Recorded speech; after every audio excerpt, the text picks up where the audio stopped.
ঘুম ভাঙতেই মীরা দেবী দেখলেন অঝোরে বৃষ্টি পড়ছে। আকাশে কালো মেঘের সারি। প্রচণ্ড বৃষ্টিতে চারপাশ কেমন জানি ধোঁয়া ধোঁয়া লাগছে। বৃষ্টির দিনগুলোতে বড় ভালো লাগে মীরা দেবীর। মনে হয় পৃথিবী ধুয়ে মুছে নিজেকে পরিষ্কার করছে। বৃষ্টি দেখতে দেখতে উদাস হয়ে ভাবছিলেন মীরা দেবী ফেলে আসা দিনগুলোর কথা। সেই কতগুলো বছর আগে বিয়ে করে তিনি এসেছিলেন এই বাড়িতে। তারপর থেকে এই বাড়িটার প্রতি বড় মায়া জন্মে গেছে। বাড়িটার ছোট্ট দুটো ঘর, মাথায় টালির চাল, আর বাড়ির চারপাশে কাঠের বেড়া দেওয়া। এ বাড়িতে এসে বেড়ার ধারে ধারে মীরা দেবী বসিয়েছিলেন বিভিন্ন রকম ফুলের চারা। আজও গাছগুলোতে ফুল ভরে থাকে। মীরা দেবীর স্বামী সন্তোষবাবু ছিলেন শহরের একটা ছোট্ট বেসরকারি স্কুলের শিক্ষক। বিয়ের পর স্বামী সংসার নিয়ে বেশ ভালোই ছিলেন মীরা দেবী। কিছু বছর পর মীরা দেবীর কোল আলো করে এলো এক পুত্র সন্তান। নাম রাখলেন দেবাশিস। দেবাশিস আস্তে আস্তে বড় হতে থাকলো, লেখাপড়া শিখতে থাকলো। দেবাশিস ছিল খুবই মেধাবী ছাত্র। কিন্তু হঠাৎ দুর্ভোগ নেমে এলো সংসারে। শহর থেকে ফেরার পথে এক পথ দুর্ঘটনায় মারা গেলেন সন্তোষবাবু। মীরা দেবীর দেওরের সামান্য আয়, তার মধ্যে তার অন্তঃসত্ত্বা স্ত্রী, আবার মীরা দেবীও তার সন্তানের লেখাপড়া। বাড়িতে অশান্তি শুরু হলো।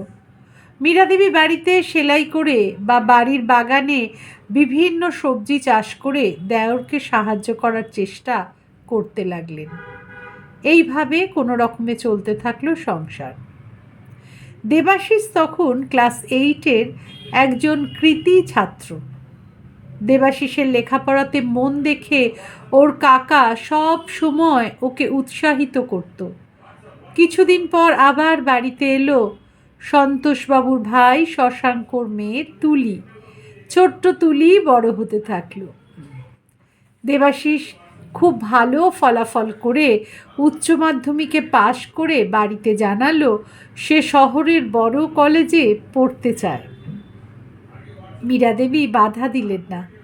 নিজের গয়না যে কটা ছিল বিক্রি করে ছেলের শহরের কলেজে পড়ার আর থাকার ব্যবস্থা করলেন।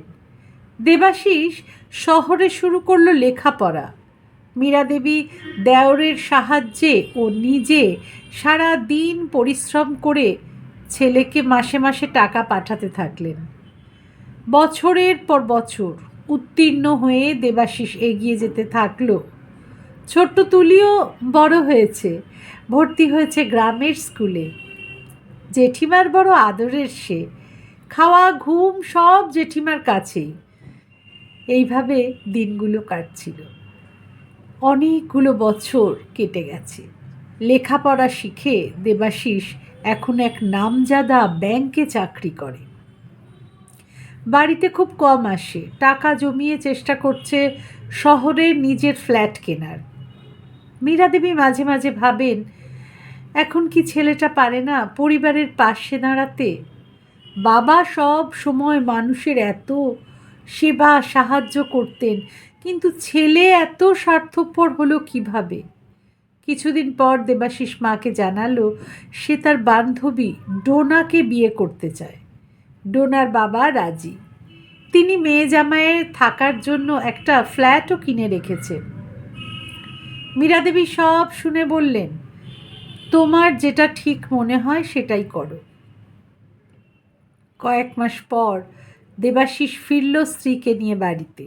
মীরা দেবী বড় ব্যথা পেলেন মনে, একমাত্র যে ছেলের বিয়ের কথা নিজের মাকেও সে বলল না। তবুও বরণ করে বৌমাকে ঘরে তুললেন। কিন্তু এই ছোট্ট ঘরে বেশি সময় থাকা ডোনার অসহ্য মনে হলো। তাই দেবাশিস স্ত্রীকে নিয়ে বিকালেই বিদায় নিল। আশেপাশের লোকজন বলল, কি পেলে ছেলেকে লেখাপড়া শিখিয়ে এত কষ্ট করে? ছেলে তোমায় দেখল কি? নীরবে চোখের জল ফেললেন মীরা দেবী। তুলির সামনে উচ্চ মাধ্যমিক পরীক্ষা। তুলির বাবা মা জেঠিমার কাছে তুলিকে রেখে অনেক দিন পর ঘুরতে গেছিল পাহাড়ে। বড় শখ ছিল তুলির মায়ের, কিন্তু সংসারে আবার দুঃখের ছায়া। পাহাড়ে ধস নামল, গুরুতর আহত হয়ে মারা গেল তুলির বাবা মা দুজনেই। মীরা দেবী ছেলেকে ফোন করে সব জানালেন। ছেলে বলল জরুরি কাজে সে ব্যস্ত, তাই সে অবশ্যই যাবে শ্রাদ্ধের সময়। বড় অসহায় মনে হলো নিজেকে, একমাত্র ছেলে থেকেও যেন কেউ নেই তার। বড় অসহায় সে। তুলি বাবা মায়ের মুখাগ্নি করল, একেবারে ভেঙে পড়েছিল মেয়েটা। মীরা দেবী বুকে জড়িয়ে নিলেন তুলিকে। কাঁদিস না মা, আমি তো আছি। দেবাশিস এলে মীরা দেবী বললেন, এবার সংসারের সব দায়িত্ব তোকে নিতে হবে। দেবাশিস বলল, তুমি আমার সাথে থাকবে, আর এ বাড়ি বেচে তুলিকে একটা হস্টেলে থাকার ব্যবস্থা করব। মীরা দেবী বললেন, বাপ মাহারা মেয়েকে ছেড়ে আমি একা সুখে থাকব, সেটা সম্ভব নয় বাবা। তোমার কাকা তোমার লেখাপড়ার জন্য অনেক কষ্ট করেছেন, সেটা মনে রাখা উচিত। তোমার বোনের দায়িত্ব নেওয়া তোমার কর্তব্য। দেবাশিস রাগতভাবে বলল, আমি নিয়ে আজ নিজে ঠিক প্রতিষ্ঠিত, নিজের চেষ্টায়।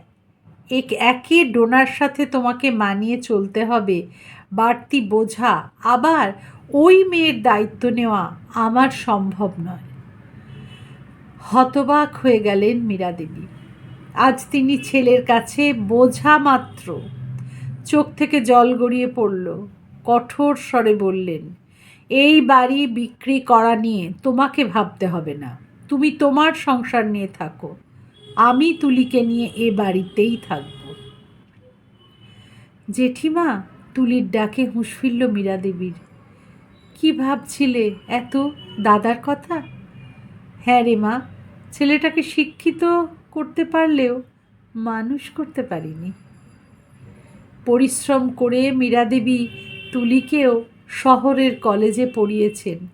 তুলি যেমন মেধাবী তেমনি পরিশ্রমী। রোজ ট্রেনে চেপে শহরের কলেজে পড়তে যায়, আবার টিউশনি পড়িয়ে বাড়ি ফেরে। জেঠিমাকে একা থাকতে দেয় না সে একদম।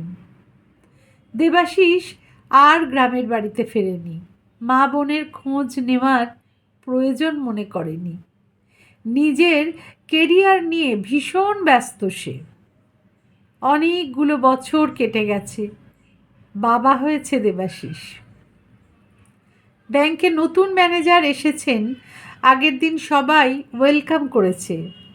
দেবাশিস অনুপস্থিত ছিল, তাই আজ এসেছে নতুন ম্যাডাম তুলিকা দত্তকে ওয়েলকাম জানাতে।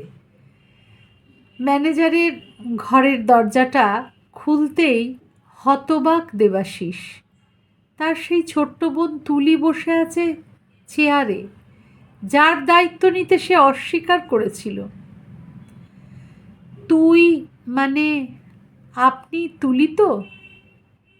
ঠিক চিনলাম না তো আপনাকে, কে আপনি? তুলি উত্তর দিল।